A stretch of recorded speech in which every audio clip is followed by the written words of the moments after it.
I live in British Columbia and my family often hosts at our home because we live on a lake. However, I always get roped into watching the kids, which means I don't get to enjoy my life when we have guests. My husband will drink beer with his brother and dad, and my mother-in-law and sister-in-law will go on winery visits. I end up at the house responsible for my nieces and nephews. So last weekend I ensured I was under the influence when they showed up. My husband and his brother had to watch the kids because I was in no condition. Their mom is angry with me because she trusts me to make better choices. I told her my free time was valuable and I wasn't free childcare. My husband had already had a few, so his brother had to stay sober. Oh, the poor baby. My husband thinks I should have tried talking to them again for the 50th time instead of getting trashed.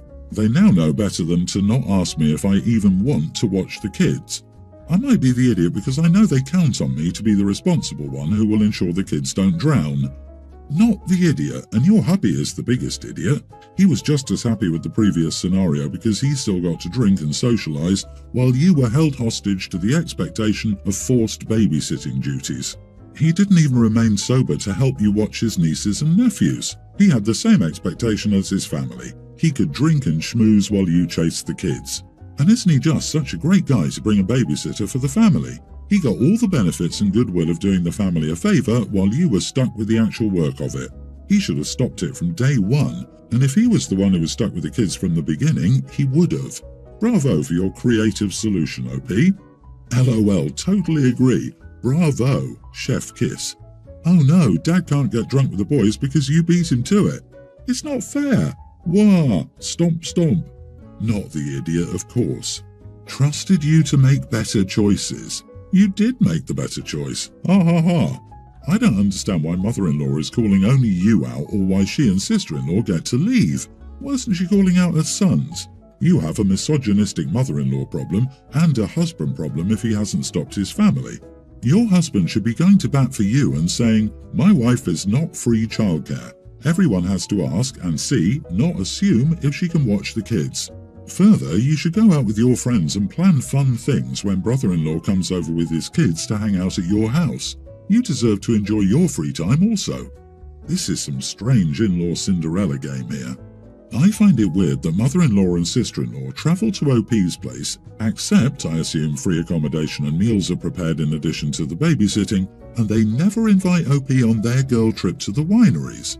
I know it's because then no one will be there to play babysitter, maid and chef, but if it was my house, I would say no more hosting or no more favourites. They can pick. That is BS. You are the idiot, OP. Are you 12? Why can't you communicate instead of being so petty? What will you do the next time they visit? This is pretty pathetic. If you don't want to babysit, no is a full sentence. Your husband is an idiot and he should be backing you on this. If they don't stop lumping you with the kids, they don't get to stay at your house anymore. Stop being a doormat. Learn to communicate and set boundaries. I would stop hosting the family if I were in your shoes and reconsider your marriage ASAP because your husband has no respect for you.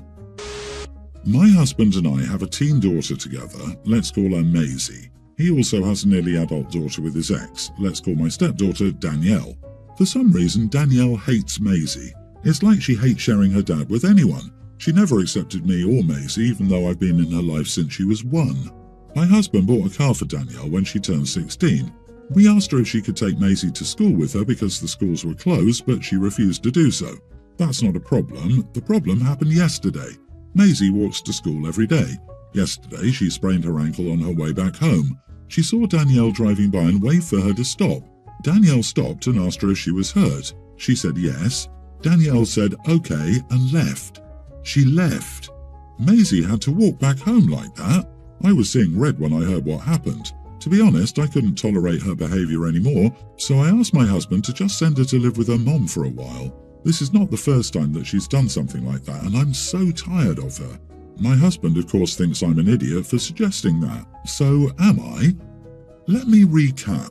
You want to get rid of a child because you don't like how she acts? This is a time for parenting, not banishment. Something's missing here. Kids rarely have an inherent dislike for someone that supposedly raised them before they can even remember. Usually such dislike is influenced by how they're treated by the person or by things they find out about the person. For example, if you and her dad got together through having an affair, I could understand her dislike for you. Random possibilities aside, parents don't just get to send their kids away when they're having trouble with them. Have you tried everything from suggesting therapy to trying to bond with her? You know what's missing? 3-year age difference between the girls. OP, how long after he dumped his ex did he meet you, or was there an overlap? That would explain that for some reason, BS. I'm sure Danielle feels like Maisie replaced her.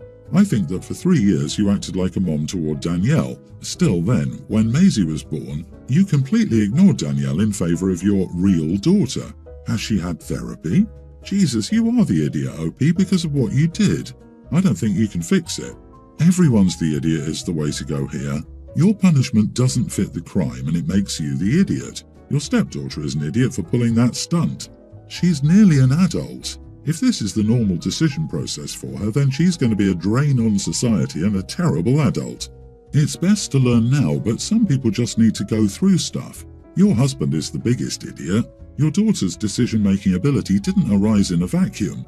What she did was terrible, and your husband has allowed her to get to that point. Bio mom, not addressing Danielle's actions, attitude along with dad. The only one clean in this instance is your daughter, who sprained her ankle. And no, being 17 is no free pass for mistakes or bad decisions because of being a kid. That is an excuse. They're old enough to drive, which can kill people, and a year away from being an adult. They have the decision-making capabilities to choose colleges, find jobs, etc. Perfect time to learn the standards that go with decision-making. My kindergartner brother doesn't like loud noises. It scares him intensely and will make him hide underneath a table or bed for hours. We're doing our best, but it's hard. His fear is getting worse. He doesn't have autism or anything like that either. We talked to doctors and stuff about it. We were invited to a dinner which we went to. Sure, they can be loud, but my brother can handle regular people's noise. It's the loud booming sort of sounds that terrify him. Say fireworks, thunder, loud barking, or sometimes when people speak into a mic or something. Well, my dad and some of his uncles and cousins were watching some sports game and got carried away. They screamed when someone scored, and it freaked my brother out so severely that I genuinely thought he was having a seizure or something. He was sitting on one of my cousins, so he was right in the middle of it, and it overstimulated him or something. Dad immediately picked him up and comforted him, and my one uncle rolled his eyes and went, "That's a bit dramatic." Mom tried explaining that he has an issue with loud noises, but my uncle wasn't having it for some reason, and said that it didn't matter and that the kid made things awkward. Mom said she was sorry and tried ending the conversation, but my uncle was all like, "Don't take him out of the house if he's going to throw a tantrum over some people cheering. This is the real world and people don't tolerate kids like they used to." Mom said she wasn't keeping her son inside all day for his and other people's comfort over something uncontrollable, but my uncle wasn't letting it go. He kept calling my parents irresponsible for letting my brother's behaviour go on for so long. He said it was making him resent his nephew. I said, "You're 40 years old beefing with a little kid. Go home." He immediately said that was rude. He then told my mom that they were really terrible parents, but he shut up and eventually went home with his wife, who lectured me about being disrespectful as well. Everyone else was like, "It's okay, we understand," but my grandma yelled at me later and told me that I'm not allowed to talk to my uncle like that. Apparently I'm stupid because we all know my uncle isn't good at putting himself in other people's shoes. I should have been the bigger person. Am I the idiot?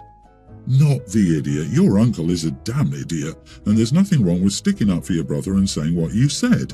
He should stay home if he can't handle not shouting for a couple of hours to avoid upsetting a literal child. Your grandmother is mistaken. Clearly you can talk to your uncle that way. I can tell you can because you did. Also, we all know my uncle isn't good at putting himself in other people's shoes. Yeah, there's a term for that.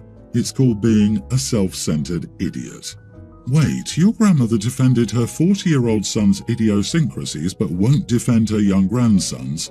That is so screwed up. Also, your uncle, a 40-year-old adult, isn't good at putting himself in other people's shoes. Still, he basically is expecting a young child to do that and not react according to his own instincts when it's inconvenient for your uncle. And your parents let him call them names and criticize their parenting. Is he a billionaire or something and there's hope of a windfall? Because I would never let this jerk behave this way in my home. Keep cutting him down until he either learns to empathize or learns to keep quiet. And you can tell your grandma that too. Good on you for standing up for your little brother. Maybe he's neurodivergent in a different way. It's not uncommon for kids not to show more traits until they're older with autism. Not saying he definitely is, but I wouldn't write it off entirely. It might well be PTSD, a reaction to something that happened to him instead of a neurodivergent type of thing. But it's hard to exactly pinpoint what the issue is. Anyway, there's no point in being the bigger person to someone who's trying to shame a child. My family and my brother's family visited my parents at their vacation home for Memorial Day weekend. I noticed that my normally energetic nephew, teen, seemed very upset at something. I pulled him aside and asked if there was anything wrong. He told me that his parents promised to buy him the Lego Roman Colosseum. His nephew is a huge ancient history buff if he did well in school. But when the package arrived, they said he should be a good brother and let his sister, tween, help. My nephew told them that having his sister help was pointless since she was completely non-verbal and has a habit of kicking things when upset. As a result, my nephew had his Lego set returned for talking back and being disrespectful. After we went back home, I asked my brother if what my nephew said was true. He said that it was. I then asked if my nephew said anything, e.g. calling his sister a vegetable, beyond calling the idea of letting his sister help ridiculous. He said no. I told my husband that I was seriously considering buying my nephew the Lego Roman Colosseum for his upcoming birthday in August, as my brother and sister-in-law were completely ridiculous. My husband agreed that my brother and sister-in-law were being ridiculous, but didn't like the idea of me replacing the returned Lego set. He said I would undermine their parenting and provoke an unneeded conflict between our two families. As an aunt, this is what I would do. Buy it and put it in a closet. Give it to him in a few years when your nephew is older and living on his own. If he doesn't want it, you can resell it. If he does want it, it will mean the world to him. In that future time, it may also open the door to a heart-to-heart conversation about not agreeing with his parents, but recognizing they were acting out of denial of a painful reality. Unfortunately, from what you've described, your nephew will probably be estranged from his parents in the future. I've seen similar situations in a friend's family, and it, the denial of disability, ultimately damaged the family. But your husband is right. You are the idiot if you intervene now. The Lego won't change the reality of your nephew's situation. Sorry. I disagree. As an aunt, I would buy it and have it at my house for him. Invite him over for the weekend, just him, and have fun building it with him if he wants the help. I am the aunt that has purchased extra gifts for my niece and nephew because my brother and sister-in-law decided to let Santa be the parent and use the naughty list to try to control their very young kids. My niece was upset when I asked her if she was excited for Santa to come to her house, and she said he wasn't coming because she was on the naughty list. So yeah, screw that crap. I bought them extra gifts that year, and Santa accidentally delivered them to my house where we were having Christmas. That's what I would do. You know, give the parents a break for the weekend and have him do it at your house. I absolutely hate when children can't have something for themselves.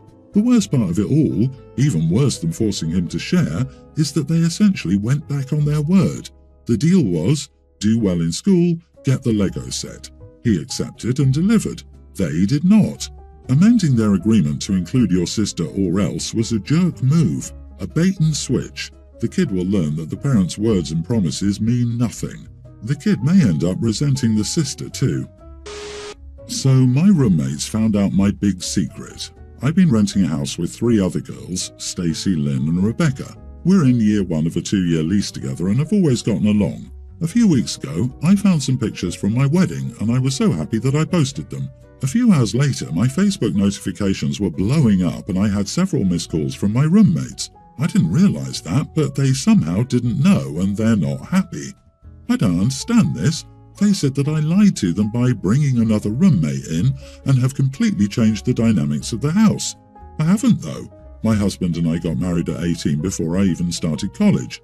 For practical reasons, we decided not to live together until I finished school and had the chance to gain some work experience. I've never had him visiting me any more than any other roommate had an overnight guest. I also lived with Stacy and Rebecca during college, and quite honestly, they had men over way more than he was ever there. Even now, while we do spend all of his leaves together and I make trips out as often as possible, it would never be anything that would violate a standard lease. They say it doesn't matter because he had the legal right to live here and I just blindsided them with that, putting them in an awkward position. Rebecca's parents are mad I was ever living with them because I'm in a different life stage. I didn't. They obviously know he's the only person I have a romantic relationship with. They know I take long trips to see him and talk to him as much as possible. I wear a wedding ring. I just don't make announcements. They're so mad at me and I don't understand. I'm not different than I was 3 weeks ago. I don't think how I conduct my personal relationships changes anything. Aside from obviously having different men or women around all the time, my life isn't different from theirs. Now they're looking into breaking the lease and I'm freaking out. Am I really the idiot here? Not the idiot. You didn't keep your husband a secret. They've met him and they know you travelled to see him. You wear a wedding ring. Do you also wear an engagement ring? I imagine your husband wears a wedding ring. What on earth did they think your wedding ring was? They have a brain and can speak. One would think that after all this time they would have asked you why you wear a wedding ring. Why do you think he has a legal right to live there? His name isn't on the lease. He has no more right to live there than their boyfriends do. I think they've been misinformed that simply because they're married, he has a legal right to live on the property, which is inaccurate. I cleared that up with them ASAP. A pretty open secret. They've met him, they wear wedding rings. Who did they think he was? I'm surprised by all the animosity. I kept having to go back and ensure I didn't miss the part where you moved him in. Is it possible they're just hurt because you weren't completely honest with them? It does seem odd you've never once said, "my husband," but I have a co-worker who calls her husband Jeff, so I was a little surprised. But her marriage is not my business.